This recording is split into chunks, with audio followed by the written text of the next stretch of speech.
दोस्तों आज के इस वीडियो में हम बात करने वाले हैं क्लास 12th हिंदी 100 मार्क्स के बारे में, जो कि है बिहार बोर्ड के स्टूडेंट के लिए। आज के इस वीडियो में हम कंप्लीट हिंदी 100 मार्क्स में जो भी प्रश्न आपके एग्जाम में पूछे जाते हैं, चाहे वो ऑब्जेक्टिव हो, सब्जेक्टिव हो, चाहे वो गद्यखंड से हो, पदखंड से हो या फिर हिंदी व्याकरण से हो, सभी कुछ हम लोग अच्छे से देखेंगे। बारी बारी से एक एक चैप्टर वाइज चैप्टर करके देखते हुए चलेंगे। अगर आप लोग का तैयारी हिंदी 100 मार्क्स में कुछ भी नहीं है, जीरो लेवल है, फिर भी अगर आप इस वीडियो को देखते हैं तो आपका कंप्लीट तैयारी यहाँ पे 100 में 100 यहाँ पे तैयारी हो जाएगा इस वीडियो को देखने के बाद। तो मैं ये रिकमेंड करूंगा कि आप इस वीडियो को अभी देखिए और साथ में एग्जाम से एक दिन पहले देख के एग्जाम देने चले जाइएगा, ताकि आपके एग्जाम में भी अच्छा खासा प्रश्न मिल जाए और आप आसानी से वहाँ पे सारा क्वेश्चन को डील करके अच्छा मार्क्स ले आए। तो आज ये देखिए, साथ में एग्जाम के एक दिन पहले भी देख लीजिएगा। अब बात आती है यहाँ पे तैयारी कैसे करनी है। तो सबसे पहले आपको यहाँ पे हिंदी का सिलेबस पता होना चाहिए। देखिए इसमें आपको क्या क्या पढ़ना होता है, चलिए वो जानते हैं। इसमें आपको 3 खंड आती है। सबसे पहला गद्य खंड, जिसमें 13 चैप्टर रहती है। 13 चैप्टर, घबराइए नहीं, ज़्यादा चैप्टर है, मैं ये मानता हूँ ज़्यादा चैप्टर है, लेकिन आपको एक एक चैप्टर वाइज चैप्टर बताते हुए चलेंगे, जिससे आपको कोई दिक्कत नहीं होगी, हर एक चीज़ आपको अच्छे से समझ में आ जाएगा। उसके बाद दूसरा आता है पदखंड, जिसमें 13 चैप्टर इसमें भी है और ये भी आपको अच्छे से बताएंगे। और उसके बाद आता है हिंदी व्याकरण। थोड़ा सा इसमें ज़्यादा टॉपिक है, 15 टॉपिक, लेकिन बहुत ही महत्वपूर्ण है। हिंदी व्याकरण आपको अच्छे से देखना ही होगा। तो ये सब कुछ जो है आपको इस वीडियो में आपको प्रॉपर हम बताएंगे। चलिए सबसे पहले आप जानते हैं कि गद्य खंड में क्या क्या चैप्टर्स आते हैं। एक एक चैप्टर को अच्छे से देखते हैं और उसके बाद हम लोग तैयारी अच्छे से करेंगे। गद्य खंड में पहला जो चैप्टर आ जाती है उसका नाम है बातचीत। इसमें जितने भी प्रश्न होंगे सब कुछ हम लोग देखेंगे। दूसरा चैप्टर है उसने कहा था। तीसरा है संपूर्ण क्रांति। चौथा है अर्धनारीश्वर। पांचवा है रोज। और छठा चैप्टर है एक लेख और एक पत्र।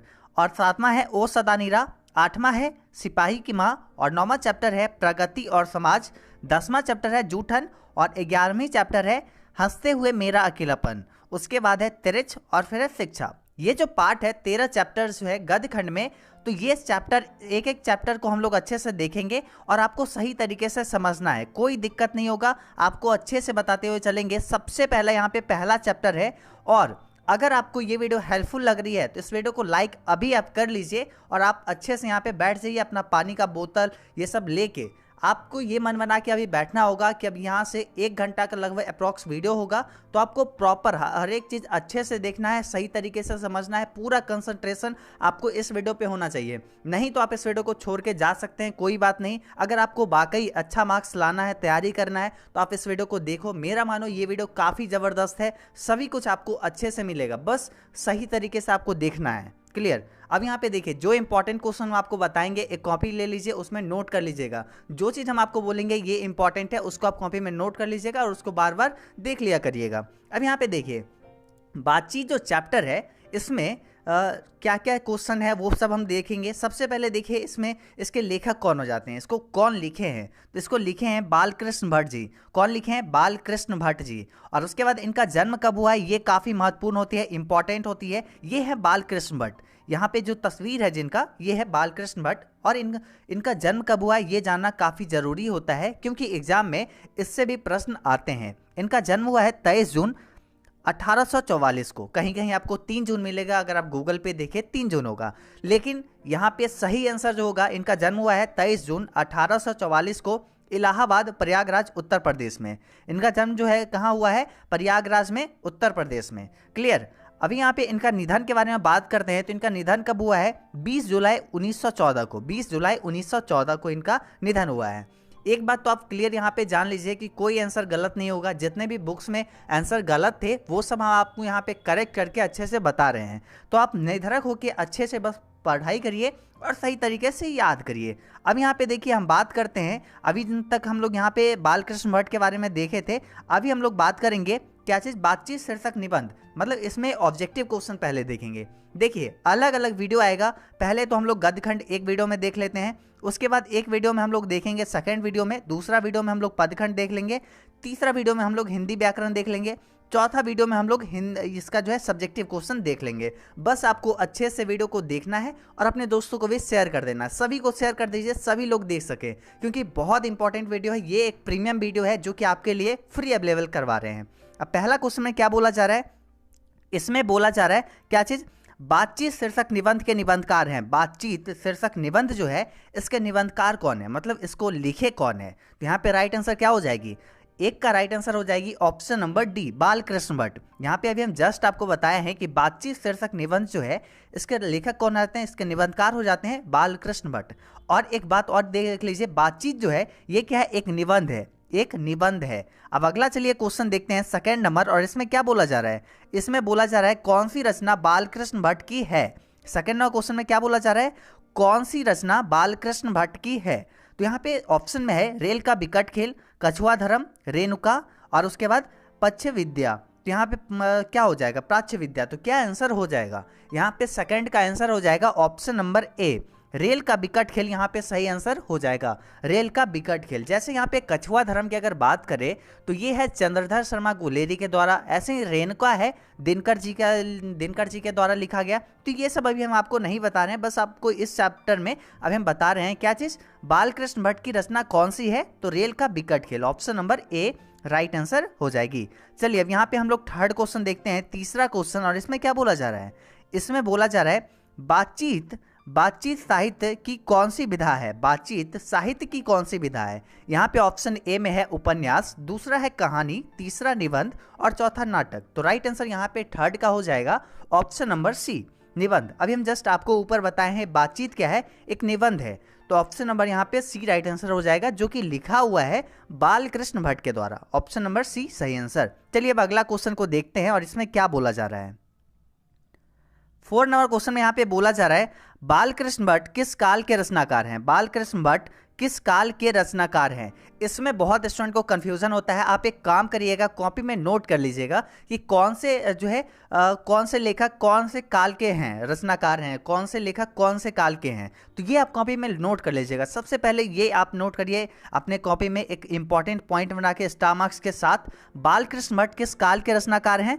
तो आंसर क्या हो जाएगा, ऑप्शन नंबर डी, आधुनिक काल, आधुनिक काल हो जाएगा। देखिए अगर इसमें बात करें आपको कैसे लिखना है, आपको नोट में कैसे लिखना है, आप ऐसे स्टार करके लिख दीजिए बालकृष्ण भट्ट आधुनिक काल के रचनाकार हैं, और आप इसको बार बार देखते चलिएगा। ऑप्शन नंबर यहाँ पे डी राइट आंसर हो गई। अब यहाँ पे 5वां नंबर क्वेश्चन में बोला जा रहा है बोलने से मनुष्य के रूप का साक्षात्कार होता है, किसने कहा। बोलने से मनुष्य के रूप का साक्षात्कार होता है, किसने कहा। तो ये जो है बातचीत पार्ट से एक प्रश्न है, और इसको ये कौन कहे हैं कि बोलने से मनुष्य के रूप का साक्षात्कार होता है, कि मनुष्य जो है कैसा बोलना चाहता है, वो उसका रूप का पता चलता है कि वो आखिर कैसा है, उसका प्रकृति कैसा, वो किस तरीके का आदमी है, वो चीज़ पता चलता है। तो ये कौन बोले हैं, राइट आंसर हो जाएगा ऑप्शन नंबर ए, बेन जॉनसन हो जाएगा। अभी आपके मन में सवाल होगा कि बेन जॉनसन कौन है, क्योंकि आप ये पढ़े नहीं हैं। ये यहाँ पे बेन जॉनसन हो जाते हैं अंग्रेज के प्रसिद्ध नाटककार।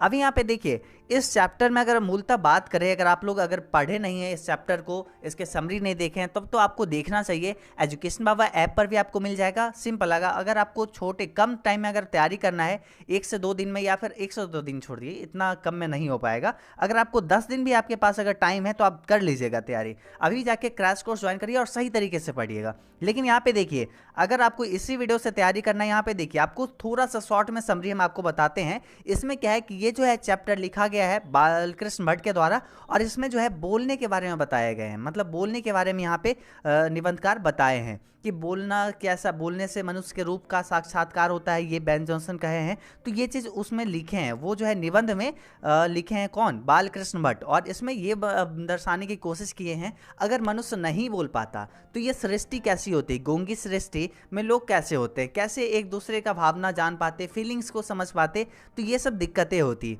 यहाँ पे चलिए अब देख लेते हैं, यहाँ पे ऑब्जेक्टिव क्वेश्चन आपको मूलतः समझ में आ गया होगा।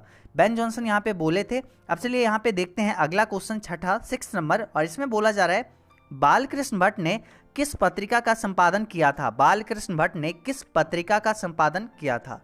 तो 6 का आंसर हो जाएगा option number B, Hindi Pradeep का। बालकृष्ण भट्ट ने किस पत्रिका का संपादन किया था, हिंदी प्रदीप ने, ऑप्शन नंबर बी सही आंसर हो जाएगा।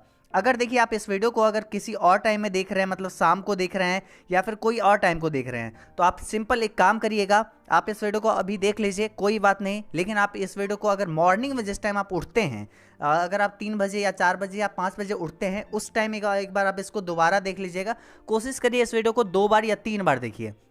क्योंकि ये बहुत इंपॉर्टेंट है। एक वीडियो में आपको सब कुछ मिल जा रहा है। अभी यहाँ पे स्टार्टिंग में थोड़ा सा ज़्यादा आप कुछ बोल रहे हैं तो टाइम वेस्ट थोड़ा सा ज़्यादा हो रहा है, लेकिन अब हम लोग पूरे अच्छे से आ जाएंगे, पूरे अच्छे से पढ़ाने पे। तो हम कोई एक्स्ट्रा बात नहीं बोलेंगे, बस आपको पढ़ाएंगे। अभी यहाँ पे 7 क्वेश्चन क्या है, संयोगिता स्वयंवर रचना है, किसकी रचना है? तो ये यहाँ पे बहुत लोग कन्फ्यूजन होंगे, बहुत लोग कन्फ्यूजन में होंगे कि बालकृष्ण भट्ट की।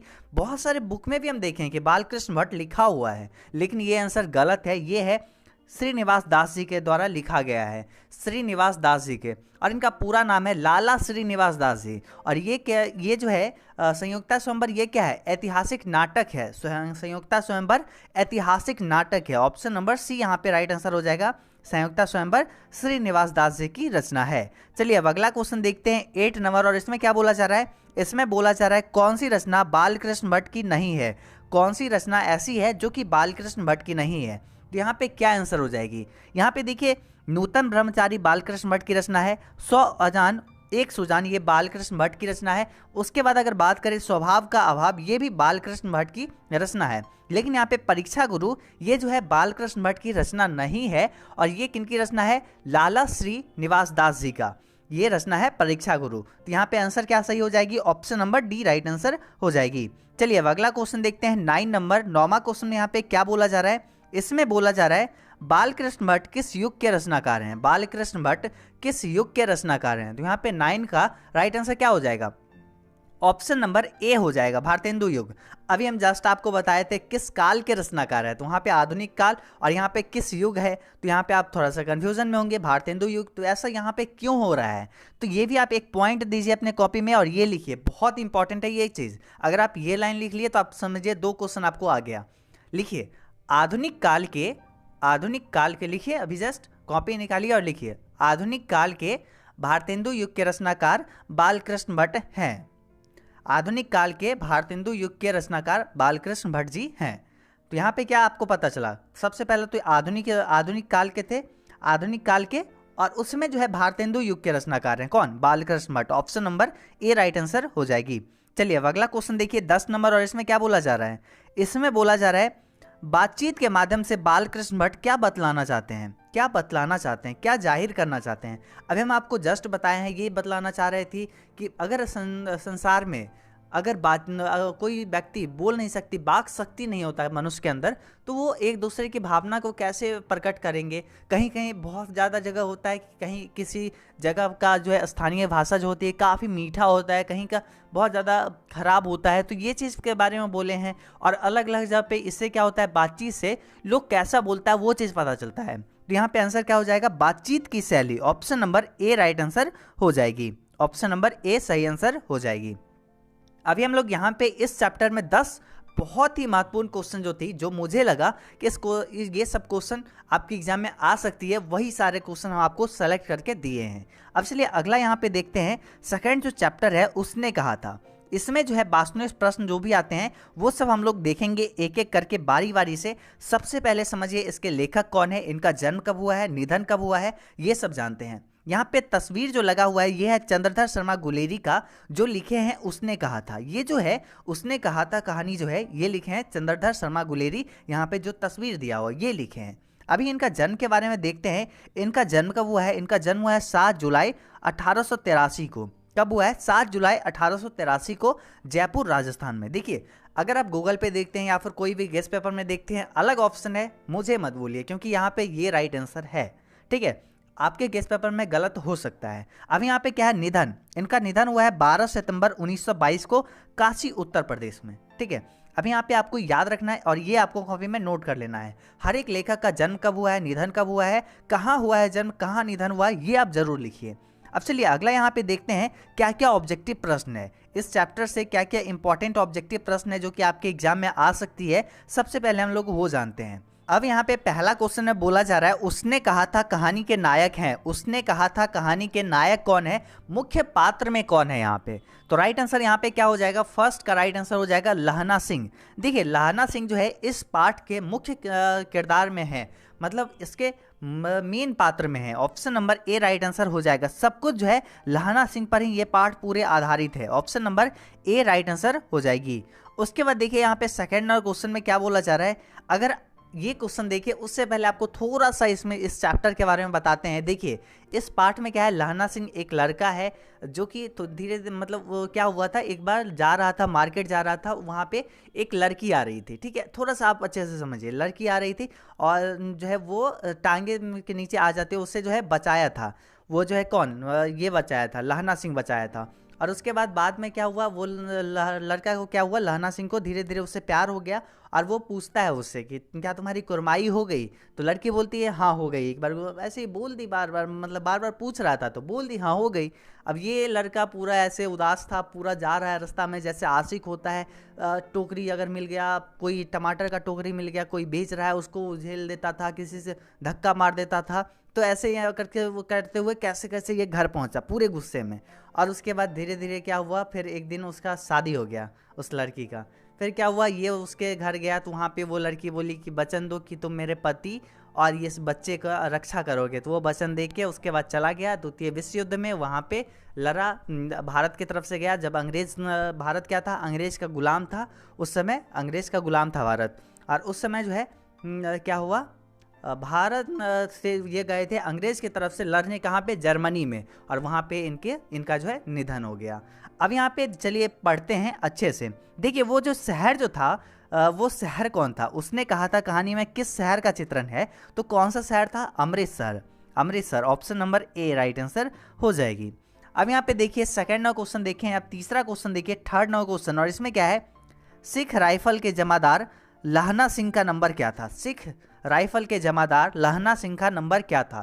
तो थर्ड का राइट आंसर हो जाएगी ऑप्शन नंबर ए 77, यहाँ पे 77 हो जाएगा, option number A right answer हो जाएगी। चलिए अब अगला क्वेश्चन देखते हैं यहाँ पे 4 नंबर, और इसमें क्या बोला जा रहा है, इसमें बोला जा रहा है लहना सिंह के गांव का क्या नाम है। लहना सिंह के गांव का क्या नाम है, तो आंसर हो जाएगा Manjhi, option number B right answer हो जाएगा। यहाँ पे लहना सिंह के बारे में पूछा जा रहा है, आप ये मत समझिएगा कि चंद्रधर शर्मा गुलेरी इस पाठ के लेखक के बारे में पूछा जा रहा है, ये नहीं है। यहाँ पे इस चैप्टर के मुख्य पात्र जो है उनके बारे में पूछा जा रहा है, लहना सिंह के बारे में, option number B right answer हो जाएगी। उसके बाद 5वां क्वेश्चन में है लहना सिंह किस पद पर था, तो लहना सिंह जो है जमादार के पद पर था, ऑप्शन नंबर यहाँ पे सी राइट आंसर हो जाएगी। चलिए अब अगला क्वेश्चन देखिए 6 नंबर 6 में यहाँ पे क्या बोला जा रहा है, लहना सिंह की मृत्यु किसकी गोद में हुई। लहना सिंह की मृत्यु किसकी गोद में हुई, तो 6 का राइट आंसर हो जाएगा option number B, Bajira Singh के गोद में हुई। और यहाँ पे आपका कंफ्यूजन होगा ये बजीरा सिंह कौन था, तो ये जहाँ गए थे किसके तरफ से, भारत के तरफ से गए थे जर्मनी लड़ने। तो अब यहाँ पे क्या था, इनका एक पलटन, इनका एक क्या था, एक जो है पूरा पलटन था, पूरा टीम था। पलटन किसको कहते हैं, टीम को कहते हैं। पूरा एक पलटन के साथ गए थे और उसमें जो है क्या था, ये जो है यहाँ पे मतलब बजीरा सिंह वगैरह बहुत सारा जो क्या रहता है, मित्र बन जाता है ना वहाँ पे। अगर आप जा रहे हैं, अगर आप टीम में हैं, पलटन में हैं, अगर आप सिपाही हैं, तो बहुत सारा वहाँ पे और सिपाही होते हैं, वो सब मित्र बन जाते हैं। तो बजीरा सिंह उनके मित्र थे। अब यहाँ पे देखिए किसकी गोद में हुई थी, बजीरा सिंह के, ऑप्शन नंबर यहाँ पे बी राइट आंसर हो जाएगा। ये बजीरा सिंह सिपाही मित्र था लहना सिंह का। अगला क्वेश्चन देखिए 7 नंबर, और इसमें क्या है, पलटन का विदूषक कौन था। अब यहाँ पे देखिए पलटन किसको कहते हैं, टीम को कहते हैं, पूरे टीम, सिपाही का जो टीम था उसको कहते हैं। अब यहाँ पे उसका विदूषक कौन था, यहाँ पे विदूषक मतलब जो है आप ये मत समझिएगा कि उसको मारने वाला कौन था, ये सब नहीं, मस्खरा मतलब मजाकिया, उसमें जो है पलटन का मजाकिया कौन था, कौन बहुत मजाक करता था। तो यहाँ पे 7 का राइट आंसर हो जाएगा Wazira Singh, option number C right answer हो जाएगा। ऑप्शन नंबर यहाँ पे क्या आंसर हो जाएगा, सी, ऑप्शन सी राइट आंसर हो जाएगा। वही हम लोग यहाँ पे देखें 6 में, ऑप्शन नंबर बी, पलटन का विदूषक जो था वजीरा सिंह, उसी की गोद में लहना सिंह की मृत्यु हुई है। आप यहाँ से ये भी सीख गए। अब यहाँ पे चलिए अगला क्वेश्चन देखते हैं 8 नंबर, और इसमें क्या बोला जा रहा है, इसमें बोला जा रहा है भारतीय सिपाही का किसके साथ संघर्ष हुआ था। भारतीय सिपाही का किसके साथ संघर्ष हुआ था। देखिए सबसे पहले तो वो अपना देश जो था उस समय अंग्रेज का गुलाम था, अंग्रेज हमारे ऊपर शासन कर रहे थे और अंग्रेज की तरफ से हम लोग गए थे, भारत की तरफ से बोल सकते हैं, भारत की तरफ से हम लोग गए थे भारतीय सिपाही बन के जर्मनी से लड़ने। तो यहाँ पे 8 का राइट आंसर क्या हो जाएगी, ऑप्शन नंबर यहाँ पे डी सही आंसर हो जाएगा, जर्मनी के साथ। अब यहाँ पे 9 नंबर क्वेश्चन में देखिए क्या है, जर्मन लप्टन को किसने मार गिराया, जर्मन लप्टन को किसने मार गिराया। तो यहाँ पे 9 का राइट आंसर हो जाएगा ऑप्शन नंबर सी, यहाँ पे हो जाएगा ऑप्शन नंबर सी हो जाएगा सही आंसर, लहना सिंह ने, ऑप्शन नंबर सी। अब चलिए अगला क्वेश्चन देखते हैं 10 नंबर, इसमें है उसने कहा था कहानी की क्या विशेषता है? उसने कहा था कहानी की क्या विशेषता है? तो आंसर यहाँ पे क्या हो जाएगी? देखिए इसमें इसके बारे में समझिए। एक तो प्रेम हुआ उस छोटे से लड़का लहना सिंह को उस लड़की से, तो वो उससे पूछता है कि तुम्हारी कुरमाई हुई। वो एक बार मतलब बहुत बार पूछा तो एक बार बोल देती है हाँ हो गया, तो वो पूरे गुस्से में आ गया। इससे क्या हुआ? दिव्य प्रेम है, बहुत प्रेम की एक कहानी है। उसके बाद प्रेम पर बलिदान की कहानी इसलिए क्योंकि जब ये गया, ये लहना सिंह गया उसके ससुराल, जब वहाँ पे गया तो उस समय क्या हुआ? वो लड़की बोलती है कि मेरे पति और मेरे बच्चे की रक्षा करना, तो वो छोड़ दिया, मतलब वो मान लिया वो चीज़, जो वादा वो करवाई वो वादा करके ये चला आया। तो प्रेम पर बलिदान की एक कहानी है।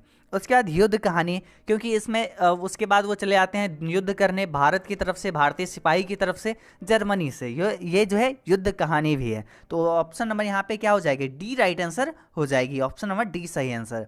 अच्छे से आपको समझाए हैं, कोई दिक्कत नहीं होनी चाहिए। बस आपको क्या करना है, वीडियो को लाइक और दोस्तों के साथ शेयर कर लेना है। अगर आपको लगता है कि यहाँ पे वाकई वीडियो अच्छा है तो आप शेयर जरूर करिए अपने दोस्तों के साथ। और यहाँ पे चलिए अगला क्वेश्चन देखिए क्या है। अगला यहाँ पे कोई क्वेश्चन नहीं है, 10 क्वेश्चन आपके लिए काफ़ी महत्वपूर्ण थी, वो हम आपको दिए हैं। अब यहाँ पे चलिए अगला चैप्टर के बारे में देखते हैं। अगला चैप्टर है संपूर्ण क्रांति। अब आइए जानते हैं संपूर्ण क्रांति के लेखक कौन है, इनका जन्म कब हुआ है, कहाँ हुआ है, वो सब जानते हैं।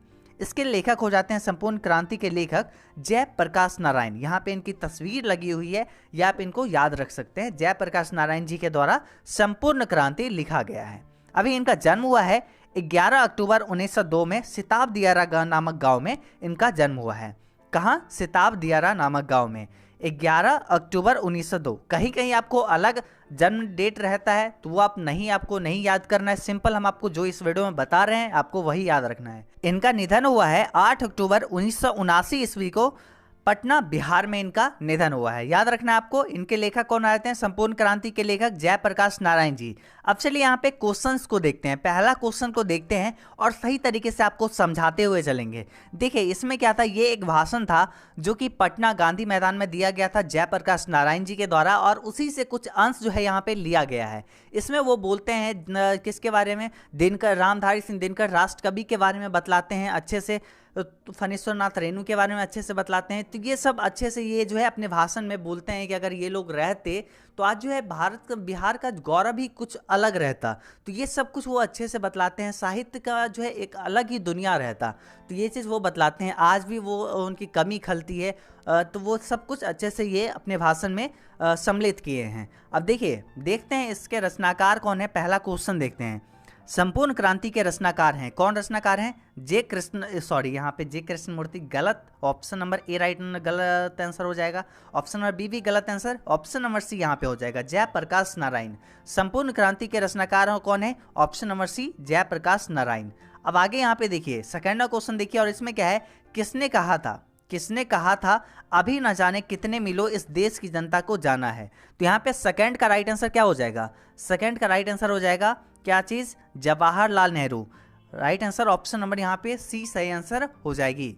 अब अगला यहाँ पे क्वेश्चन देखिए, यहाँ पे जो है Jawaharlal Nehru right answer option number C हो गई। अब यहाँ पे 3 नंबर क्वेश्चन में बोला जा रहा है किस अस्पताल में दिनकर का निधन हुआ था? किस अस्पताल में दिनकर जी का निधन हुआ था? देखिए दिनकर जी से रिलेटेड इस चैप्टर में सवाल क्यों आया है, क्योंकि ये जो थे अपने भाषण में, इसके कवि जो हैं अपने भाषण में जो है क्या किए थे, जयप्रकाश नारायण जी जो है अपने भाषण में ये सम्मिलित किए थे दिनकर जी को और फणीश्वर नाथ रेणु जी को सम्मिलित किए थे अपने भाषण में। इसलिए यहाँ पर आपको इसमें दिनकर जी से रिलेटेड सवाल मिल रहा है। किस अस्पताल में दिनकर जी का निधन हुआ था? तो इनका निधन हुआ था विलिंगटन नर्सिंग होम में। ऑप्शन नंबर यहाँ पे डी राइट आंसर हो जाएगी। चलिए अब अगला क्वेश्चन देखिए 4 नंबर, और इसमें बोला जा रहा है जयप्रकाश नारायण को किसका दलाल कहा गया? जयप्रकाश नारायण को किसका दलाल कहा गया? तो 4 का राइट आंसर हो जाएगा अमेरिका का।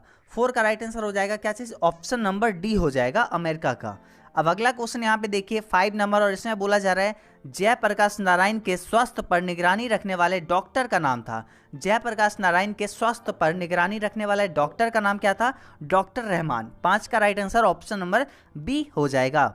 अब अगला यहाँ पे क्वेश्चन देखिए 6 नंबर, सही तरीके से बस आपको अच्छे से देखना है। एक बार बीच बीच में आप पानी पी लिया करिए, ताकि ये सब एक कॉमन चीज़ है जो कि अगर आप करते हैं तो आपको याद जल्दी होगी। अब यहाँ पे देखिए 6 नंबर क्वेश्चन क्या है, ये क्या है? जयप्रकाश नारायण जी को किसका भाषण सुनकर अमेरिका जाने की प्रेरणा मिली? जयप्रकाश नारायण जी को किसका भाषण सुनकर अमेरिका जाने की प्रेरणा मिली? तो यहाँ पे 6 का राइट आंसर हो जाएगा ऑप्शन नंबर बी, स्वामी सत्यदेव की। स्वामी सत्यदेव के भाषण सुनकर अमेरिका जाने की प्रेरणा मिली। अब अगला क्वेश्चन देखिए यहाँ पे 7 नंबर, और इसमें बोला जा रहा है क्या चीज? ब्रेन ऑफ मुंबई किसे कहा गया जाता था? ब्रेन ऑफ मुंबई किसे कहा जाता था? तो यहाँ पे क्या आंसर हो जाएगा? यहाँ पे आंसर क्या हो जाएगी? तो आंसर यहाँ पे क्या हो जाएगी? 7 का ऑप्शन नंबर यहाँ उमा शंकर दीक्षित, शीला दीक्षित। अब यहाँ पे देखिए 7 का राइट आंसर जो होगी ना वो हो जाएगी ऑप्शन नंबर ए। हाँ, उमा शंकर दीक्षित ही यहाँ पे होना चाहिए। 1 मिनट हम कंफर्म कर लेते हैं। हाँ, ऑप्शन नंबर यहाँ पे ए ही होगा, Uma Shankar Dixit. Option number A right answer हो जाएगी। अब अगला यहाँ पे क्वेश्चन देखिए 8 नंबर, और इसमें क्या बोला जा रहा है? जयप्रकाश नारायण ने आईएससी की परीक्षा कहाँ से पास की? आईएससी की परीक्षा कहाँ से पास की? तो 8 का यहाँ पे राइट आंसर क्या हो जाएगा?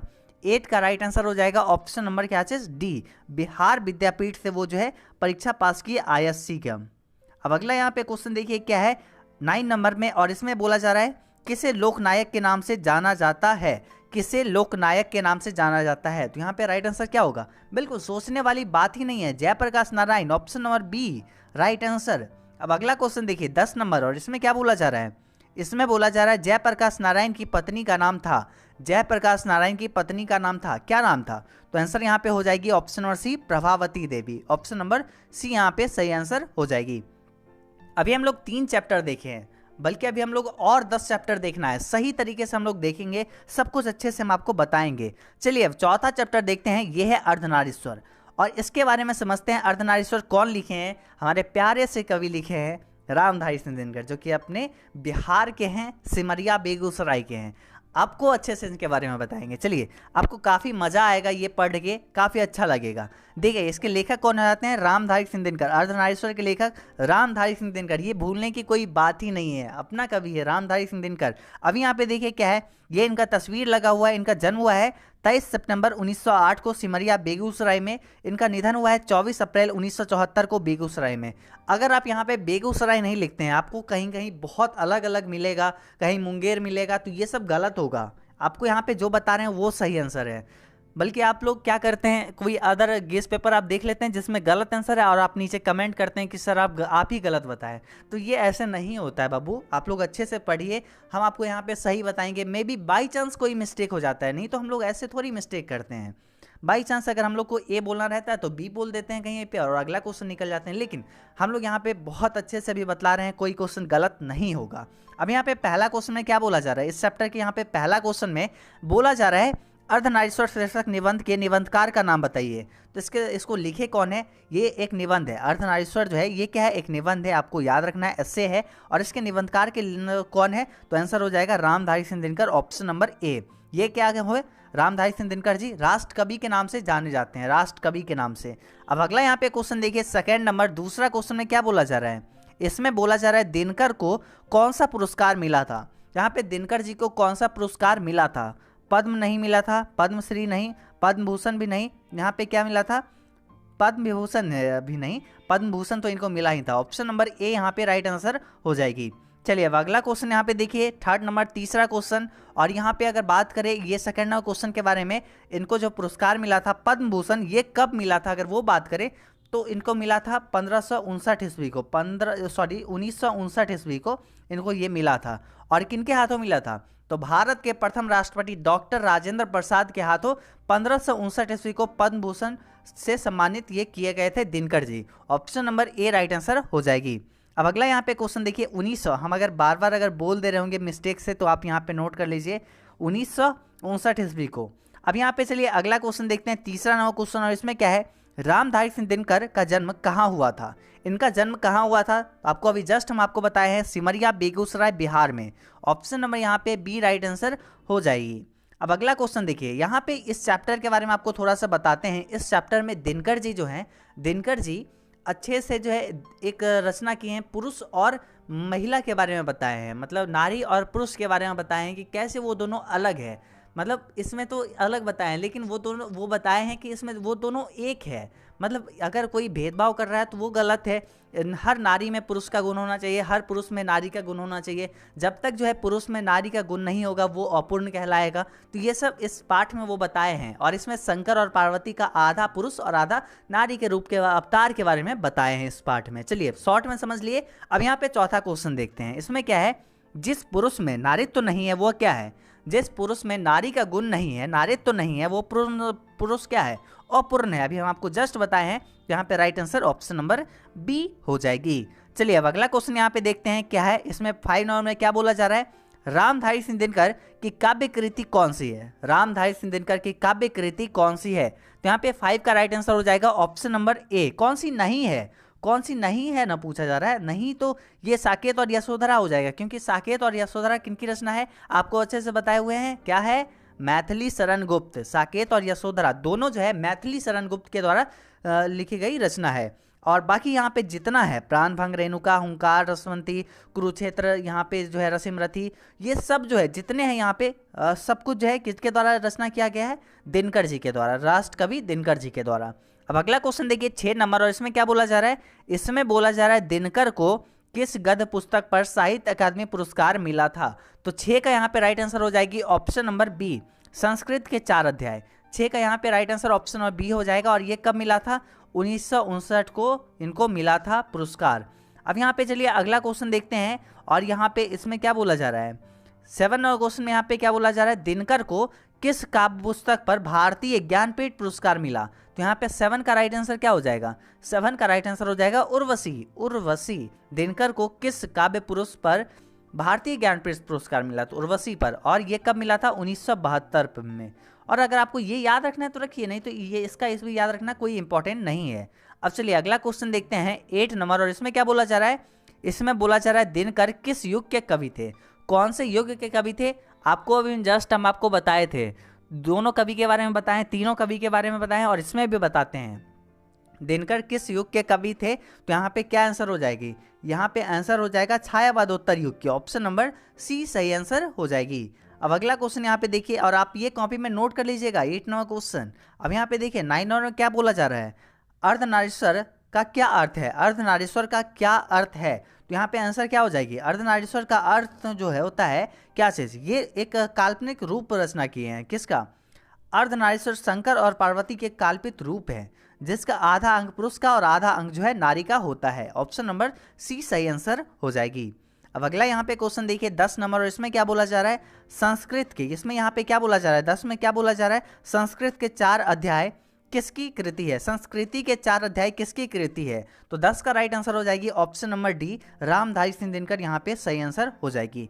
अभी तक हम लोग 4 चैप्टर को देख चुके हैं। अब चलिए हम आगे का चैप्टर को देखते हैं। अब यहाँ पे अगला जो चैप्टर आ जाती है उस चैप्टर का नाम है रोज। रोज पाठ में जितने भी वास्तुनिष्ठ प्रश्न है, आइए हम लोग एक एक करके अच्छे से जानते हैं। सबसे पहले इनके लेखक के बारे में जानेंगे, उसके बाद जन्म और निधन के बारे में अच्छे से समझेंगे। अभी यहाँ पे देखिए रोज पाठ जो है, इसके लेखक कौन हो जाते हैं, इसके लेखक हो जाते हैं सचिदानंद, हीरानंद, बादशाहन, यानी अज्ञेय जी जो है इसके लेखक हो जाते हैं। चलिए उसके बाद हम लोग देखते हैं इनका जन्म कब हुआ है। तो इनका जन्म हुआ है 7 मार्च 1911 को। कहाँ हुआ है, कुशीनगर उत्तर प्रदेश में। कहाँ पे हुआ है, कुशीनगर उत्तर प्रदेश में 7 मार्च 1911 को इनका जन्म हुआ है। वही इनके निधन के बारे में बात करें तो इनका निधन हुआ है 4 अप्रैल 1987 ईस्वी को नई दिल्ली में। देखिए जन्म का जो दिनांक जो है कहीं कहीं अलग होगा, लेकिन यहाँ पे हम आपको जो दे रहे हैं एक्यूरेट बिल्कुल 100% सही होगा। अभी यहाँ पे चलिए जितने भी ऑब्जेक्टिव प्रश्न आते हैं इस चैप्टर से सब कुछ हम लोग अच्छे से समझते हैं। चलिए यहाँ पे सबसे पहला क्वेश्चन को देखते हैं, और यहाँ पे फर्स्ट क्वेश्चन में बोला जा रहा है रोज कहानी की नायिका है, रोज कहानी की नायिका कौन है। तो यहाँ पे आंसर क्या हो जाएगा, फर्स्ट का राइट आंसर हो जाएगा ऑप्शन नंबर बी, मालती यहाँ पे सही आंसर हो जाएगा। ऑप्शन नंबर बी यहाँ पे राइट आंसर। अगला क्वेश्चन चलिए देखते हैं सेकंड नंबर, और इसमें बोला जा रहा है क्या चीज, इसमें बोला जा रहा है रोज इनमें से क्या है, रोज इनमें से क्या है, निबंध है, कहानी है, उपन्यास का अंश है, या फिर आलोचना का अंश है। क्या यहाँ पे सही आंसर हो जाएगा, आप लोग को जल्दी से बताना है। अभी यहाँ पे नीचे आप कमेंट कर सकते हैं चाहेंगे तो, और यहाँ पे चलिए हम आपको बता रहे हैं right answer. Option number B हो जाएगा कहानी, ऑप्शन नंबर बी सही आंसर हो जाएगी। उसके बाद चलिए अगला क्वेश्चन क्या है, थर्ड नंबर क्वेश्चन देखते हैं। सेकंड का right answer option number B हो गई। अब अगला क्वेश्चन है थर्ड, और इसमें बोला जा रहा है अज्ञेय किस वाद से है, अज्ञेय जो है कौन से वाद से हैं। तो थर्ड का राइट आंसर हो जाएगा ऑप्शन नंबर बी, प्रयोगवाद से। अज्ञेय जी जो है प्रयोगवाद से हो जाएंगे, option number B right answer. चलिए अब अगला क्वेश्चन देखते हैं 4 नंबर, और इसमें क्या है, नदी के द्वीप किसकी रचना है? नदी के द्वीप किसकी रचना है? उदय प्रकाश जी की, अज्ञेय जी की, मलयज जी की, या फिर मणि मधुकर की? क्या यहाँ पे राइट आंसर हो जाएगी? 4 का राइट आंसर होगा option number B, option number B Agyeya ji का हो जाएगा, यानी सचिदानंद हीरानंद बादशाहन यानी अज्ञेय जी का, option number B right answer. चलिए अब अगला यहाँ पे क्वेश्चन हम लोग देखते हैं 5 नंबर, और इसमें क्या बोला जा रहा है? इसमें बोला जा रहा है कौन सी पुस्तक ऐसा है जो अज्ञेय जी का है? तो यहाँ पे राइट आंसर क्या हो जाएगी? यहाँ पे 5 नंबर क्वेश्चन का राइट आंसर हो जाएगी option number C, option number C, हरी घास पर छनवर, ऑप्शन नंबर सी सही आंसर हो जाएगी। चलिए अब अगला क्वेश्चन हम लोग देखते हैं 6 नंबर, और इसमें क्या है? इसमें बोला जा रहा है किस पाठ में आया है, दोपहर में उस सूने आंगन में पैर रखते ही मुझे ऐसा जान पड़ा मानो उस पर किसी शाम की छाया मंडरा रही हो। तो यहाँ पे 6 नंबर क्वेश्चन का राइट आंसर क्या हो जाएगी? ऑप्शन नंबर ए। क्या चीज? ऑप्शन नंबर ए, रोज यहाँ पे सही आंसर हो जाएगी। चलिए फिर अगला क्वेश्चन हम लोग देखते हैं 7 नंबर, 7वां क्वेश्चन, और इसमें क्या बोला जा रहा है? इससे देखिए ज़्यादातर क्वेश्चन लेखक परिचय से ही होंगे, तो लेखक परिचय आपको स्टार्टिंग में ही दे दिए हैं, और फिलहाल आप लोग यहाँ पे क्वेश्चन को देखिए। 7 नंबर क्वेश्चन में है किस पाठ में आया है 3 बज गए, 4 बज गए, 11 बज गए। देखिए यहाँ पे जो है क्या हो रहा है ना कि मालती के जो पति थे वो डॉक्टर थे पेशा से, और वो बहुत लेट से आते थे, तो वो जो है अपना घर ही देखती रहती थी कि 3 बज गया अभी तक नहीं आया, 4 बज गया अभी तक नहीं आए, 11 बज गया अभी तक नहीं आया। तो यही यहाँ पे किससे लिया गया है? तो यहाँ पे लिया गया है रोज पाठ से। 7 का right answer option number D हो जाएगी। चलिए अब अगला क्वेश्चन देखते हैं 8 नंबर, 8वां क्वेश्चन, और इसमें है अज्ञेय की माँ का नाम था, अज्ञेय की माँ का क्या नाम था? तो यहाँ पे 8 का राइट आंसर हो जाएगी ऑप्शन नंबर बी, बेंती देवी यहाँ पे राइट आंसर हो जाएगी। चलिए अब अगला क्वेश्चन देखते हैं 9 नंबर, और इसमें क्या है, अज्ञेय जी का जन्म जो है कहाँ हुआ था? इनका जन्म कहाँ हुआ था? देखिए इनका जन्म कहाँ हुआ था? इटारसी मध्य प्रदेश नहीं हुआ था, सिमरिया बेगूसराय रामधारी सिंह दिनकर जी का हुआ था, लम्ही वाराणसी ये जो है महादेवी वर्मा का था। तो यहाँ पर जो है Kushinagar, option number D right answer हो जाएगा, ऑप्शन नंबर डी सही आंसर हो जाएगी। चलिए अब अगला यहाँ पे क्वेश्चन देखते हैं 10 नंबर, और इसमें क्या बोला जा रहा है? इसमें बोला जा रहा है क्या चीज़? रोज शीर्षक कहानी के कहानीकार का नाम बताइए, रोज शीर्षक कहानी के कहानीकार का नाम बताइए। यहाँ पे अज्ञेय जी हो जाएंगे, या फिर प्रेमचंद्र जी, या फिर मोहन राकेश, या फिर जगदीश चंद्र माथुर। तो यहाँ पे 10 का राइट आंसर हो जाएगी क्या चीज़? ऑप्शन नंबर ए अज्ञेय जी यहाँ पे सही आंसर हो जाएगा। दोस्तों एजुकेशन बाबा ऐप आप प्ले स्टोर से डाउनलोड कर सकते हैं। इस वीडियो को कंप्लीट देखने के बाद जैसे ही आपको एक एक चैप्टर कंप्लीट होता है, आप वहाँ पे जाके क्यूज में जाइएगा, फ्री में आप वहाँ पे क्यूज दे सकते हैं, और आप चैप्टर बाई चैप्टर टेस्ट दे के देखिएगा, फ्री में है। आप वहाँ पे जाके टेस्ट दे के देखिए आपका कितना मार्क्स आता है, वहाँ से आपका पता चल सकेगा कि आपका तैयारी कैसा है और लोगों का तैयारी कैसा है। वहाँ पे लीडर बोर्ड में सभी लोग का जो है रिजल्ट मिलेगा। अभी यहाँ पे देखिए अगला क्वेश्चन हम लोग देखते हैं। अगला यहाँ पे कोई क्वेश्चन नहीं है, इस चैप्टर से 10 ही क्वेश्चन थे जो कि बहुत ही इंपॉर्टेंट थे। फिर हम लोग अगला चैप्टर देखते हैं, और अगला चैप्टर का नाम क्या है चलिए देख लेते हैं। अगला चैप्टर का नाम है एक लेख और एक पत्र। अब यहाँ पे इस चैप्टर से जितने भी वास्तुनिक प्रश्न आएंगे उसको भी हम लोग कंप्लीट करेंगे। सबसे पहले देखते हैं लेखक परिचय के बारे में। इसके लेखक हो जाते हैं अपने जाने माने भगत सिंह जी। अभी यहाँ पे क्या है, इनका जन्म कब हुआ है? 28 सितंबर 1907 को। कहाँ पे? बंगा पाकिस्तान में। देखिए ये जो हुआ है कहाँ पे? पंजाब में ही हुआ है, लेकिन अभी जो है वो पाकिस्तान में पड़ रहा है।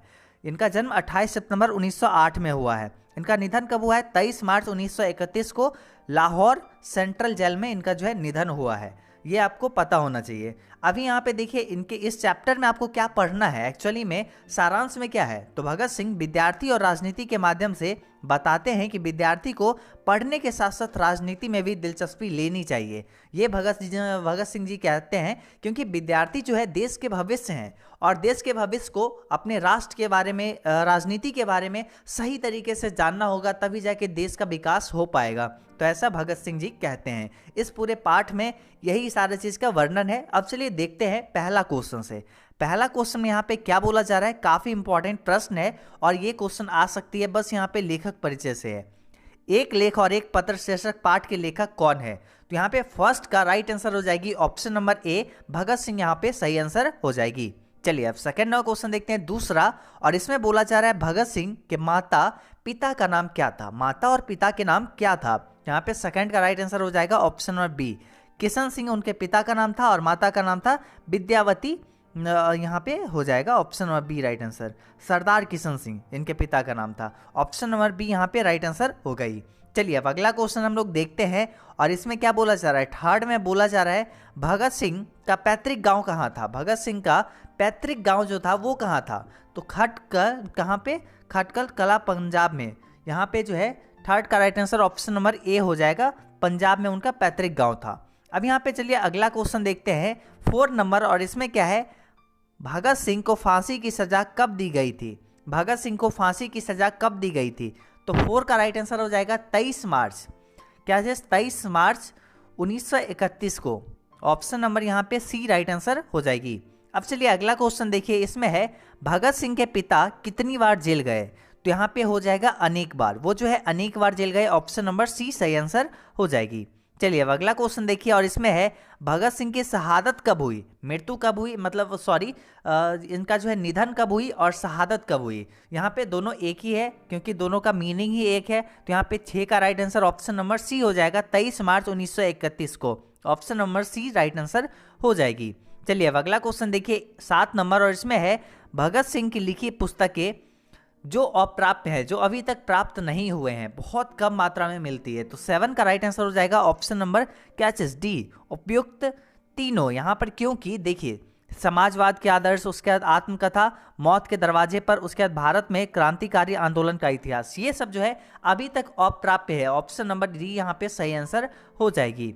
उसके बाद देखिए 8वां क्वेश्चन और इसमें क्या है, किसने कहा जब देश के भाग्य का निर्णय हो रहा हो तो व्यक्तियों के भाग्य का पूर्णतया जो है भुला देनी चाहिए। जब देश का जो भविष्य का बात हो उसमें जो है व्यक्ति विशेष का जो है उसके बारे में नहीं सोचना चाहिए, उसके भाग्य को भुला के देश हित में फैसला लेना चाहिए। ये कौन कहे हैं, तो ये कहे हैं कौन, क्रांतिकारी सिंह बिल्कुल नहीं, सुखदेव सिंह बिल्कुल नहीं, चंद्रमा सिंह नहीं। ऑप्शन नंबर ए हो जाएगा भगत सिंह राइट आंसर हो जाएगी।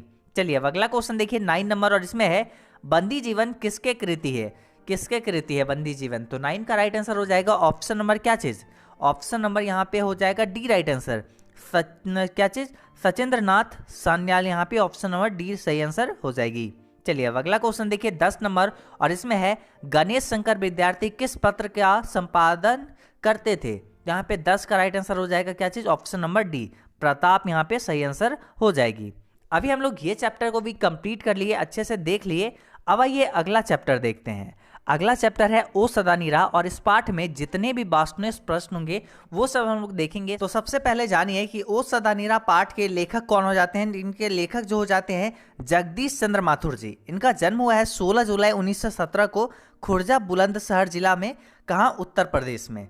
अभी इनके निधन के बारे में जानिए। 14 मई 1978 को इनका निधन हुआ है। आप कॉपी में इसको नोट कर सकते हैं। देखिए जगदीश चंद्र माथुर ओ सदा नीरा शीर्षक निबंध के माध्यम से गंडक नदी को आधार बनाकर उसके किनारे बसे संस्कृति और जीवन की झांकी पेश करते हैं। तो ये हो गई ओ सदा नीरा पाठ के बारे में। अब चलिए देखते हैं ओ सदा नीरा पाठ में जितने भी ऑब्जेक्टिव क्वेश्चन है उसको देखते हैं। पहला यहाँ पे क्वेश्चन है ओ सदा नीरा निबंध के निबंधकार का नाम बताइए।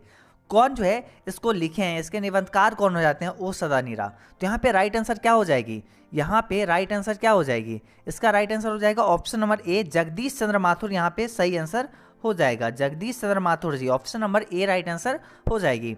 फिर यहाँ पे देखिए सेकंड क्वेश्चन और इसमें है क्या चीज, चंपारण में गांधी जी के चमत्कार की कथा किसने लिखी है। तो सेकंड का राइट आंसर हो जाएगा ऑप्शन नंबर क्या चीज, ऑप्शन नंबर यहाँ पे सी हो जाएगा Rajendra Prasad, option number C right answer हो जाएगी। अब अगला यहाँ पे क्वेश्चन देखिए थर्ड नंबर और इसमें क्या बोला जा रहा है, इसमें बोला जा रहा है कौन सी एकांकी जगदीश चंद्र माथुर ने नहीं लिखी है। तो थर्ड का राइट आंसर हो जाएगा क्या चीज, देखिए यहाँ पे नहीं लिखी है बोला जा रहा है ना, मेरी बांसुरी, पहला राजा, उसके बाद दशरथ नंदन, यहाँ पे ये सब तो जगदीश चंद्र माथुर जी के द्वारा ही लिखा गया है। उसके बाद देखिए भोर का तारा, कोणार्क, बंदी, उसके बाद सर्दिया, ये सब जगदीश चंद्र माथुर जी के द्वारा ही लिखा हुआ है। ओ मेरे सपने, मेरे श्रेष्ठ रंग एकांकी, कुंवर सिंह की टेक और उसके बाद गगन सावरी, ये सब जो है जगदीश चंद्र माथुर जी के द्वारा लिखा गया है, लेकिन यहाँ पे आषाढ़ के एक दिन ये लिखा गया है किनके द्वारा, मोहन राकेश के द्वारा, और लोहा सिंह जो है लिखा गया है किसके द्वारा, रामेश्वर सिंह के द्वारा। तो यहाँ पर जो है राइट आंसर क्या हो जाएगी, यहाँ पे right answer option number B हो जाएगा, क्योंकि आषाढ़ का दिन जगदीश चंद्र माथुर जी के द्वारा नहीं लिखा हुआ है, बल्कि ये मोहन राकेश के द्वारा लिखा हुआ है, और लोहा सिंह जो है ये जो है रामेश्वर सिंह के द्वारा लिखा गया है। तो आपको याद रखना है, option number B right answer हो जाएगी। अगला क्वेश्चन यहाँ पे देखिए 4 नंबर, चौथा क्वेश्चन में है वैशाली महोत्सव का प्रतिवर्ष आयोजन किसने प्रारंभ करवाया। तो 4 का यहाँ पे राइट आंसर हो जाएगी क्या चीज, option number A Jagdish Chandra Mathur ji, option number A right answer हो जाएगी। फिर यहाँ पे देखिए 5 नंबर क्वेश्चन, इसमें है क्या है, परंपराशील नाट्य पुस्तक किसने लिखी है। तो यहाँ पे 5 का राइट आंसर हो जाएगा option number D, Jagdish Chandra Mathur जी लिखे हैं। परंपराशील नाट्य पुस्तक किसने लिखी है, जगदीश चंद्र माथुर जी। उसके बाद देखिए यहाँ पे 6 नंबर 6 में बोला जा रहा है क्या चीज, वसुंधरा भोगी मानव और धर्मार्थ मानव एक ही सिक्के के 2 पहलू हैं, किस पाठ में आया है। तो यहाँ पे 6 का राइट आंसर हो जाएगा ऑप्शन नंबर ए, ओ सदानीरा पाठ से ये लिया गया है। अगला क्वेश्चन यहाँ पे देखिए 7 नंबर, और इसमें बोला जा रहा है जगदीश चंद्र माथुर को किसका पुरस्कार नहीं मिला था। जगदीश चंद्र माथुर को कौन सा पुरस्कार, सॉरी किसका नहीं होगा, यहाँ पे कौन सा पुरस्कार ऐसा है जो नहीं मिला है। तो यहाँ पे राइट आंसर क्या होगी, देखिए यहाँ पे जो है बिहार ये जो है ये जो है मिला हुआ है, और यहाँ पर जो है ये तो मिला हुआ ही है, यहाँ बिहार राज्यसभा पुरस्कार, उसके बाद कालिदास अवार्ड, विद्या विरिधि की उपाधि जो है ये भी मिला हुआ है। तो यहाँ पे राइट आंसर क्या हो जाएगा, भारतीय ज्ञानपीठ पुरस्कार जो है जगदीश चंद्र माथुर जी को नहीं मिला है, option number A right answer हो जाएगी। चलिए अब अगला क्वेश्चन देखिए 7 के बाद 8 नंबर, और इसमें है किस पाठ में आया है, किस पाठ में ये सेंटेंस आया है कि ये लाइन आया है, कैसी है चंपारण की यह भूमि, मानो विस्मृति के हाथों अपनी बड़ी निधियों को सौंपने के लिए प्रस्तुत रहती है। यहाँ पे राइट आंसर क्या हो जाएगा, राइट आंसर हो जाएगा ऑप्शन नंबर डी, ओ सदानीरा पाठ में ये आया है, जगदीश चंद्र माथुर जी के द्वारा लिखा गया है। अब देखिए इसमें जो जब भी आपको चंपारण मिले ना, आप सिंपल ओ सदानीरा में टिक कर लेना, क्योंकि इसमें जो है जगदीश चंद्र माथुर जी चंपारण के बारे में बहुत डिटेल में बात किए हैं। ऑप्शन नंबर डी यहाँ पे राइट आंसर हो जाएगी। चलिए यहाँ पे 9 और क्वेश्चन देखिए, 9वां क्वेश्चन में यहाँ पे क्या बोला जा रहा है, इसमें बोला जा रहा है क्या चीज, शिक्षा का उद्देश्य यह होगा कि बच्चे ऐसे पुरुष और महिलाओं के संपर्क में आए जो सुसंस्कृत हो और चरित्र जिसका जो है निष्कलुष हो। यह किसने कहा है, यह कौन कहे हैं। तो यहाँ पे 9 का राइट आंसर क्या हो जाएगा, ऑप्शन नंबर यहाँ पे बी हो जाएगा, महात्मा गांधी जी ये बात बोले हैं। अब चलिए अगला क्वेश्चन देखिए 10 नंबर, और इसमें क्या बोला जा रहा है, कौन सी कृति माथुर जी की है, कौन सी कृति माथुर जी की है। तो आंसर हो जाएगा भोर का तारा, ऑप्शन नंबर डी यहाँ पे सही आंसर हो जाएगा, भोर का तारा। अब यहाँ पे देखिए माथुर जी के द्वारा ये सब लिखी गई है, आप अच्छे से नोट कर लीजिएगा कि जगदीश चंद्र माथुर जी के द्वारा कौन कौन सी कविता या फिर कहानी लिखी गई है, सब आपको अच्छे से इसमें बता दी है 10 क्वेश्चन में से। अब यहाँ पे चलिए अगला चैप्टर देखते हैं, ये चैप्टर तो कंप्लीट हो गया, अगला काफी महत्वपूर्ण चैप्टर है, इससे क्वेश्चन अच्छे खासे पूछे जाएंगे, तो ध्यान लगा के देखिएगा। सबसे इंपॉर्टेंट चैप्टर है यहाँ पे सिपाही की माँ, ये लिखा गया है मोहन राकेश के द्वारा। और आइए जानते हैं मोहन राकेश जी के बारे में। इनका जन्म जो हुआ है, इनका जन्म हुआ है 8 जनवरी 1925 को अमृतसर पंजाब में। कहाँ, 8 जनवरी 1925 को अमृतसर पंजाब में। इनका निधन हुआ है 3 जनवरी 1972 को नई दिल्ली में इनका निधन हुआ है। ठीक है, याद रहेगा, सिपाही की माँ मोहन राकेश के द्वारा लिखा गया है। अब चलिए यहाँ पे पहला क्वेश्चन देखिए, फर्स्ट क्वेश्चन में क्या बोला जा रहा है, निम्नलिखित में बिस्नी की पड़ोसन कौन थी। तो आभा, बिमला, कुंती या फिर माधुरी। तो यहाँ पे फर्स्ट का राइट आंसर हो जाएगा ऑप्शन नंबर सी, कुंती यहाँ पे सही हो जाएगी। चलिए अब अगला क्वेश्चन देखिए सेकंड नंबर, और इसमें बोला जा रहा है मुन्नी किस दिन मानक की चिट्ठी के आने की भविष्यवाणी करती है। कौन से दिन वो ऐसा सोचती है, भविष्यवाणी कर लेती है कि आएगा, मंगलवार को। ऑप्शन नंबर डी यहाँ पे राइट आंसर हो जाएगी। चलिए अब अगला क्वेश्चन देखिए थर्ड नंबर, तीसरा क्वेश्चन इसमें है, कौन कहता है मैं इसकी लाश ले जाकर चील और कौवों के आगे डाल दूंगा। तो ऐसा कौन कहता है। तो थर्ड का राइट आंसर हो जाएगा ऑप्शन नंबर बी, सिपाही। Option number B right answer हो जाएगी। चलिए अब अगला क्वेश्चन देखिए 4 नंबर, चौथा क्वेश्चन इसमें है, किस पाठ से यह उद्धरण आया है, कौन से पाठ में ये लाइन आया है। इसमें है, फौजी वहां लड़ने के लिए है, वह भाग नहीं सकते, जो फौजी छोड़कर भागते हैं, मैदान छोड़कर भागता है, उसे गोली मार दी जाती है। यह कौन से पाठ से आया है।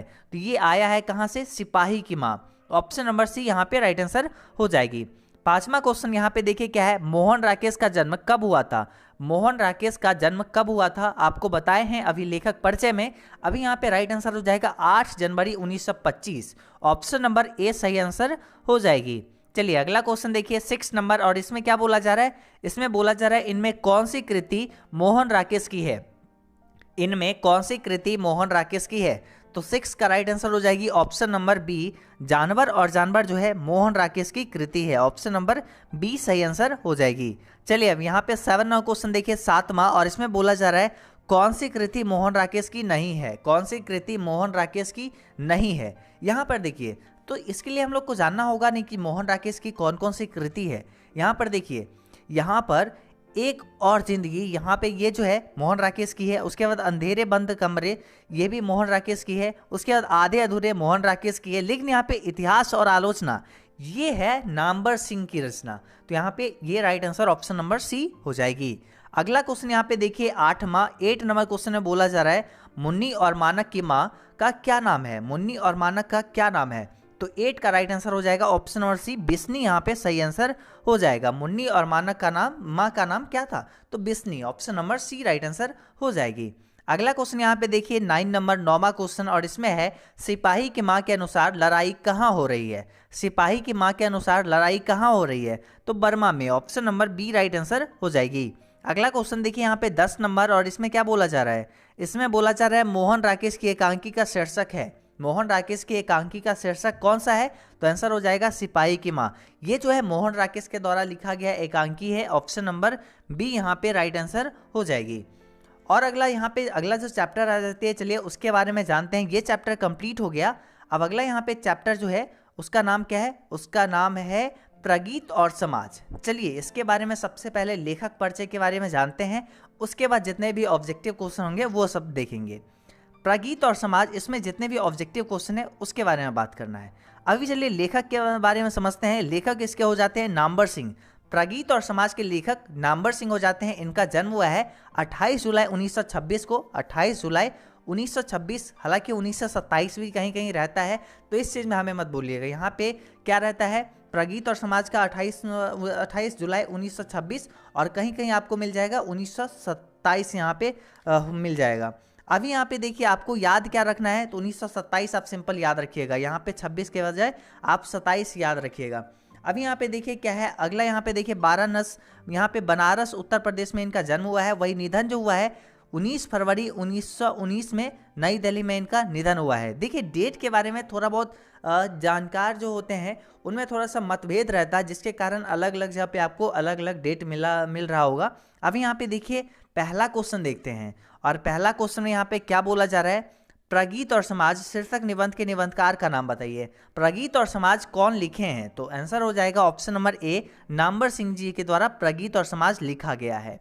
सेकंड नंबर क्वेश्चन यहाँ पे देखिए, इसमें क्या बोला जा रहा है, नामवर सिंह का जन्म कब हुआ है, तो सेकंड का राइट आंसर हो जाएगा 28 जुलाई 1927 को, ऑप्शन नंबर बी यहाँ पे सही आंसर हो जाएगी। फिर यहाँ पे देखिए अगला क्वेश्चन, यहाँ पे क्या है 1927। हाँ अभी हम आपको जस्ट क्या बताएं, 1927 यहाँ पे याद रखना है, 28 नहीं सॉरी 27 यहाँ पे, option number B right answer. चलिए अब अगला यहाँ पे क्वेश्चन देखिए, थर्ड नंबर तीसरा क्वेश्चन इसमें बोला जा रहा है नामवर सिंह के माता पिता का नाम बताइए। तो यहाँ पे राइट आंसर क्या हो जाएगा, थर्ड का, तीसरा का राइट आंसर हो जाएगा नामवर सिंह के माता और पिता का नाम हो जाएगा यहाँ पे क्या चीज, बागेश्वरी देवी इनके माता का नाम और पिता का नाम नागर सिंह, ऑप्शन नंबर डी यहाँ पे राइट आंसर हो जाएगी। चौथा क्वेश्चन यहाँ पे देखिए क्या है, बाज के दाढ़ में आदमी का खून लग चुका है, ये इसमें यह जो है कौन से कविता की पंक्ति है, यह जो है कौन सी कविता की पंक्ति है, तो यह जो है तय तो यही था, इसकी पंक्ति है, तय तो यही था जो कविता है, आपके बुक में नहीं है, हालांकि है, तो यहाँ पे option number D right answer हो जाएगी, आपके बुक में नहीं है। अब यहाँ पे देखिए पांचवा क्वेश्चन क्या है, और इसमें बोला जा रहा है हिंदी में विकास के अपभ्रंश का योग पुस्तक किसने लिखी। हिंदी के विकास में अपभ्रंश का योग पुस्तक जो है कौन लिखे हैं, तो 5 का राइट आंसर हो जाएगी option number B, Namvar Singh, option number B सही आंसर हो जाएगी। अगला क्वेश्चन है यहाँ पे दूसरी परंपरा की खोज पुस्तक किसने लिखी है, तो इसको लिखे हैं कौन, यहाँ पे देखिए अरुण कमल नहीं होगा, रामधारी सिंह दिनकर नहीं होगा, नामवर सिंह सही आंसर हो जाएगी।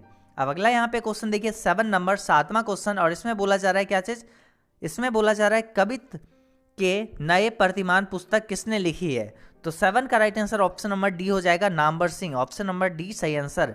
अगला क्वेश्चन यहाँ पे देखिए 8 नंबर, और इसमें है वाद विवाद संवाद पुस्तक किसने लिखी है। तो 8वां का भी राइट आंसर ऑप्शन नंबर ए हो जाएगा, नामवर सिंह। काफी ज्यादा नामवर सिंह की रचना है, वो सब हम ये आपको बता रहे हैं। अभी देखिए यहाँ पे 9 नंबर क्वेश्चन, इसमें थोड़ा सा एक्सप्लेन कर दिए हैं। देखिए कौन सी पुस्तक नामवर सिंह की है, तो यहाँ पे 9 का राइट आंसर हो जाएगा ऑप्शन नंबर बी, पृथ्वी रासों की भाषा। अब चलिए देखते हैं नामवर सिंह की कौन कौन सी रचना है वो समझ लीजिए, क्योंकि इससे कुछ ज़्यादा ही नामवर सिंह की रचना है। अभी यहाँ पे देखिए प्रगीत और समाज नामवर सिंह की रचना है, हिंदी के विकास में अपभ्रंश का योग, दूसरी परंपरा की खोज, कविता के नए प्रतिमान, वाद विवाद संवाद, पृथ्वी रासों की भाषा, ये सब नामवर सिंह की रचना है। आपको नोट कर लेना है अपने कॉपी में। आपको स्टार्टिंग में ही बोले हैं कॉपी लेके बैठना है, अच्छे से बैठना है, और अगर आप पानी अभी तक नहीं पिए हैं पी लीजिए, क्योंकि इससे क्या होगा आपका माइंड फ्रेश हो जाएगा और फिर आप अच्छे से याद कर पाओगे। अभी यहाँ पे देखिए 10वां क्वेश्चन, लास्ट क्वेश्चन यहाँ पे इस चैप्टर से, ये क्या है, इसमें बोला जा रहा है कामायनी के कवि हैं। कामायनी के कवि कौन हो जाएंगे, तो यहाँ पे राइट आंसर क्या हो जाएगा, यहाँ पे राइट आंसर प्रसाद जी हो जाएंगे। लेकिन प्रसाद जी का पूरा नाम क्या हो जाएगा, Jaishankar Prasad. Option number B यहाँ पे राइट आंसर हो जाएगी। यहाँ पे हम लोग अभी तक ये चैप्टर को भी कंप्लीट कर लिए हैं। अब हम लोग अगला चैप्टर को देखेंगे। अब यहाँ पे अगला जो चैप्टर आ जाती है उसका नाम है जूठन, और इस पाठ का लेखक कौन हो जाते हैं, ओम प्रकाश वाल्मीकि। इसके लेखक कौन हो जाते हैं, ओम प्रकाश वाल्मीकि। आइए इनके बारे में जानते हैं, इनका जन्म कब हुआ है और निधन कब हुआ है। इनका जन्म जो है 30 जून 1950 को हुआ है। कहाँ पे, बरला गांव में, मुजफ्फरनगर, जो कि उत्तर प्रदेश में पड़ता है। और वही इनका निधन पर है, निधन कब हुआ है, 17 नवंबर 2013 को। उम्र जो है 63 साल तक ये जीवित रहे और देहरादून में इनका निधन हुआ है। ठीक है, अब चलिए यहाँ पे पहला क्वेश्चन से स्टार्ट करते हैं, क्योंकि क्वेश्चन इंपॉर्टेंट है। अभी यहाँ पे पहला क्वेश्चन में बोला जा रहा है जूठन शीर्षक आत्मकथा के लेखक कौन है। जूठन शीर्षक आत्मकथा के लेखक कौन है, तो आंसर यहाँ पे बिल्कुल ऑब्वियसली ऑप्शन नंबर ए हो जाएगा राइट आंसर, ओम प्रकाश वाल्मीकि सही आंसर हो जाएगी।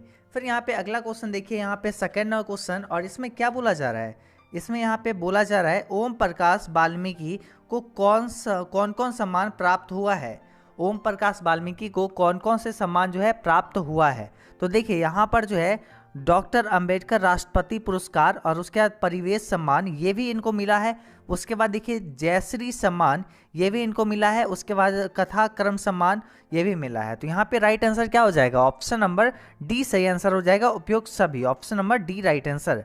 अब अगला यहाँ पे क्वेश्चन है थर्ड नंबर, तीसरा क्वेश्चन, ओम प्रकाश वाल्मीकि के कहानी संग्रह का नाम बताइए। ओम प्रकाश वाल्मीकि के कहानी संग्रह का नाम बताइए।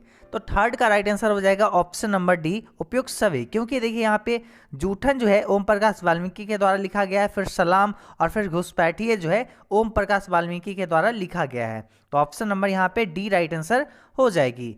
अब चलिए यहाँ पे अगला क्वेश्चन देखिए चौथा, और इसमें क्या बोला गया है, ओम प्रकाश वाल्मीकि के कविता संकलन का नाम बताइए। कौन जो है यहाँ पे कविता संकलन ओम प्रकाश वाल्मीकि जी का है।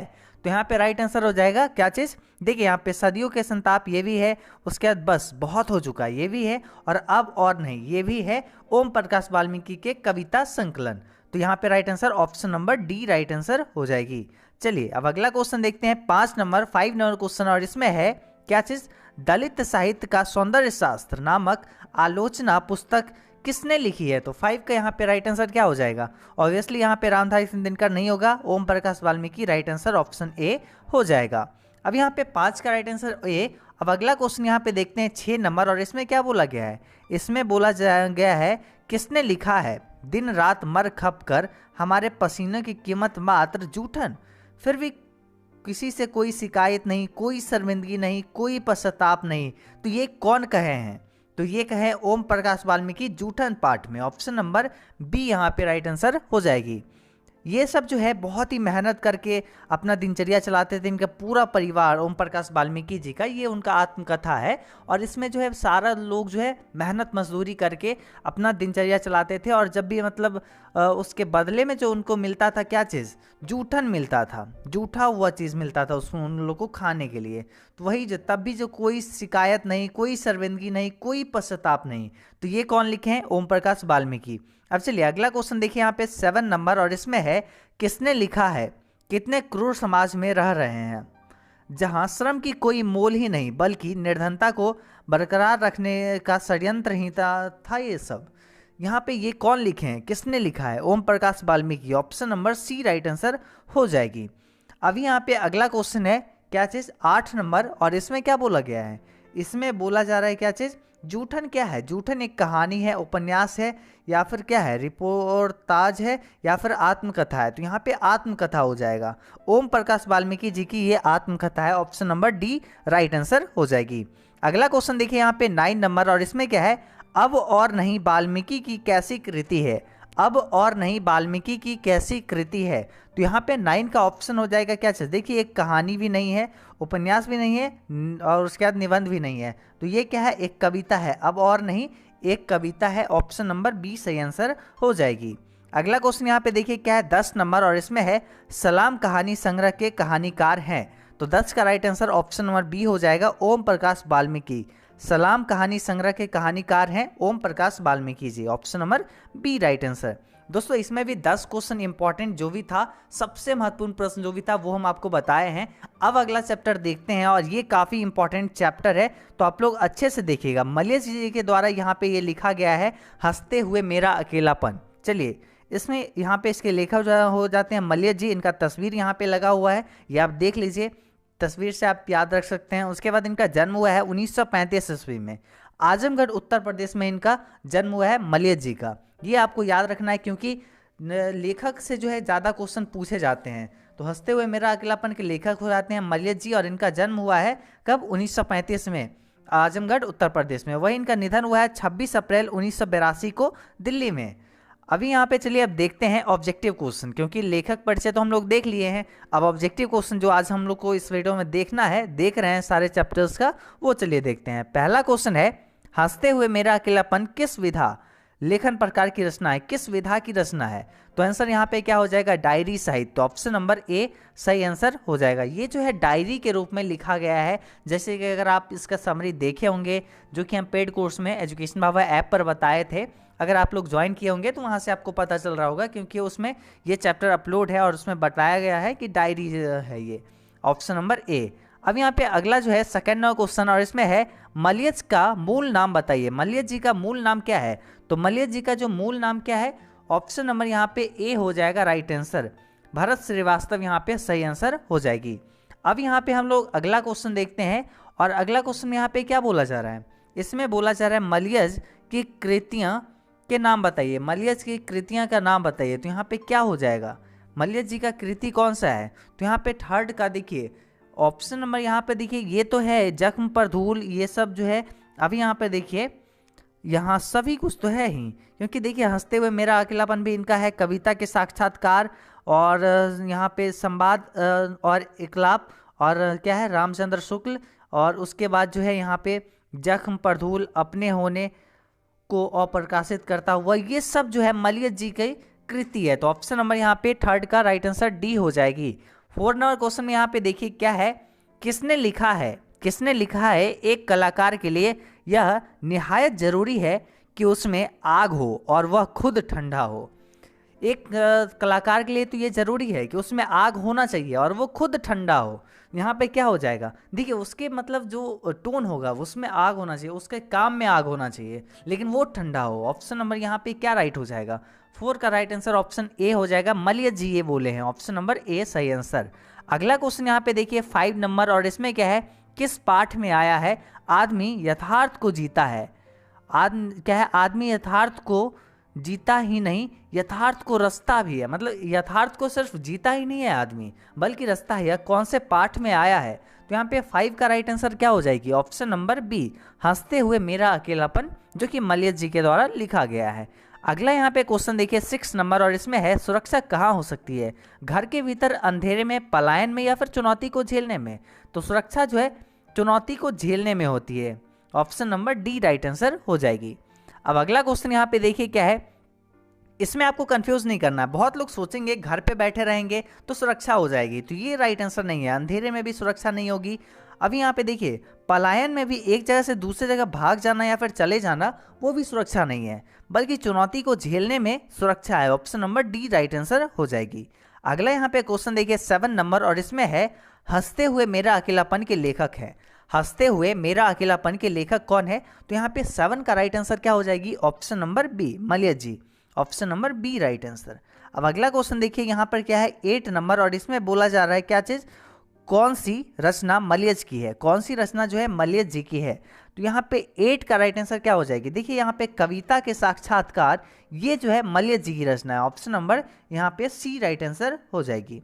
अगला क्वेश्चन यहाँ पे देखिए क्या है, कविता संग्रह है। कविता संग्रह है कौन सा है जो यहाँ पे कविता संग्रह है? देखिए यहाँ पे पहला ही ऑप्शन जो है जख्म पर धूल, ये कविता संग्रह है। ऑप्शन नंबर ए सही आंसर।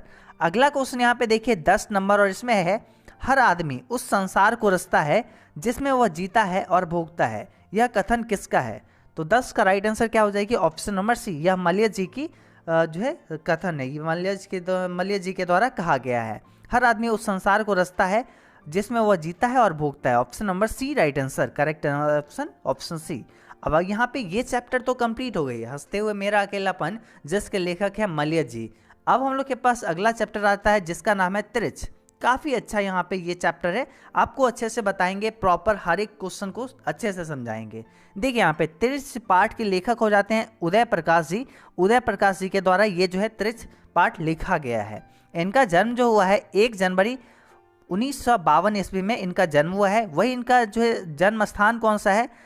गांव जो है सीतापुर है, जिला शहडोल और मध्य प्रदेश में इनका जो है जन्म हुआ है। तो ये आपको याद रखनी है। अब यहाँ पे पहला क्वेश्चन देखिए, उदय प्रकाश जी का जन्म कब हुआ है? उदय प्रकाश जी का जन्म कब हुआ है? तो अभी हम जस्ट आपको बताए थे क्या 1952 में। तो यहाँ पे देखिए 1952 कौन सा ऑप्शन है? ऑप्शन नंबर ए। तो यहाँ पे 1 जनवरी 1952 को यहाँ पे राइट आंसर हो जाएगी। अगला क्वेश्चन यहाँ पे देखिए 2 नंबर और इसमें क्या है, कौन सी कृति जो है उदय प्रकाश जी की है? तो यहाँ पे 2 का राइट आंसर क्या हो जाएगी? 2 का राइट आंसर हो जाएगा दरियाई घोड़ा। Option number B correct option हो जाएगी। कौन सी कृति उदय प्रकाश की है? दरियाई घोड़ा। ऑप्शन नंबर बी यहाँ पे राइट आंसर हो जाएगी। अगला क्वेश्चन यहाँ पे देखिए 3 नंबर और इसमें है कौन सी कृति उदय प्रकाश की नहीं है? तो यहाँ पे कौन सी कृति जो है उदय प्रकाश की नहीं है? तो यहाँ पर देखिए पीली छतरी वाली लड़की उदय प्रकाश की है। पोल गोमरा यहाँ पर का स्कूटी, ये भी जो है किसका है? उदय प्रकाश जी की है। और अंत में प्रार्थना, ये भी उदय प्रकाश जी की है। लेकिन टूटा हुआ पुल, ये जो है उदय प्रकाश जी की रचना नहीं है, इसलिए right answer option number C हो जाएगी। चलिए अब अगला क्वेश्चन देखिए 4 नंबर और इसमें है त्रिच कैसी कहानी है? त्रिच कैसी कहानी है? तो यहाँ पे 4 का राइट आंसर हो जाएगा ऑप्शन नंबर क्या चीज? यहाँ पे डी हो जाएगा, प्रतीकात्मक। यहाँ पे ऑप्शन डी राइट आंसर हो जाएगी। अब चलिए अगला क्वेश्चन देखिए 5 नंबर और इसमें है त्रिच कहानी के पिताजी का नाम क्या है? त्रिच कहानी में जो है पिताजी जो हैं उनका नाम क्या है? तो उनका नाम यहाँ पे क्या हो जाएगा? ऑप्शन नंबर बी हो जाएगा Ram Swarath Prasad. Option number B right answer, correct option हो जाएगी। अगला यहाँ पे देखिए 6 नंबर 6ठा क्वेश्चन और इसमें बोला जा रहा है क्या चीज? अरेबा परेबा उदय प्रकाश की कैसी कृति है? तो यहाँ पे 6 का राइट आंसर हो जाएगा ऑप्शन नंबर बी कहानी संग्रह, करेक्ट ऑप्शन हो जाएगा। अब अगला यहाँ पे क्वेश्चन देखिए 7 नंबर, 6 का right answer option number B हो गई। अब अगला क्वेश्चन देखिए 7 और इसमें बोला गया है त्रिच कहानी की केंद्रीय घटना का संबंध किससे है? कहानीकार से नहीं, कहानीकार की माँ से नहीं, कहानीकार के मित्र से भी नहीं, कहानीकार के पिता से। ऑप्शन नंबर सी यहाँ पे राइट ऑप्शन हो जाएगी। अगला यहाँ पे क्वेश्चन देखिए 8 नंबर और इसमें है पंडित राम अवतार क्या थे? राम अवतार क्या थे? ज्योतिषी, हाँ ये तो थे, लेकिन वैद भी है, यहाँ पे वैद भी थे, तो ये दोनों ऑप्शन नहीं होगा। अब यहाँ पे देखिए राजनेता भी नहीं होगा, ये क्या थे? ज्योतिषी और वैद दोनों थे, तो right answer option number D हो जाएगा। अब अगला क्वेश्चन यहाँ पे देखिए 9 नंबर और इसमें है त्रिच कहानी के कहानीकार कौन हो जाते हैं? तो 9 का यहाँ पे राइट आंसर हो जाएगा Uday Prakash. Option number A correct option हो जाएगी। अब यहाँ पे अगला क्वेश्चन देखिए 10 नंबर और इसमें है उदय प्रकाश के अनुसार दशहरे के दिन किस चिड़िया को जरूर देखना चाहिए? उदय प्रकाश जी के अनुसार दशहरे के दिन कौन से चिड़िया को जरूर देखना चाहिए? तो यहाँ पे 10 का राइट आंसर क्या हो जाएगा? ऑप्शन नंबर सी नीलकंठ, क्योंकि ये शुभ होता है दशहरे के दिन देखना। Option number C right answer हो जाएगी। अभी हम लोग यहाँ पे ये चैप्टर भी कंप्लीट कर लिए, 30 पार्ट जो है अच्छे से देख लिए, कोई दिक्कत आपको नहीं होनी चाहिए, सभी क्वेश्चन जो इंपॉर्टेंट थे आपको बता दिए हैं। अब देखिए यहाँ पे लास्ट चैप्टर जो है ये क्या है, शिक्षा।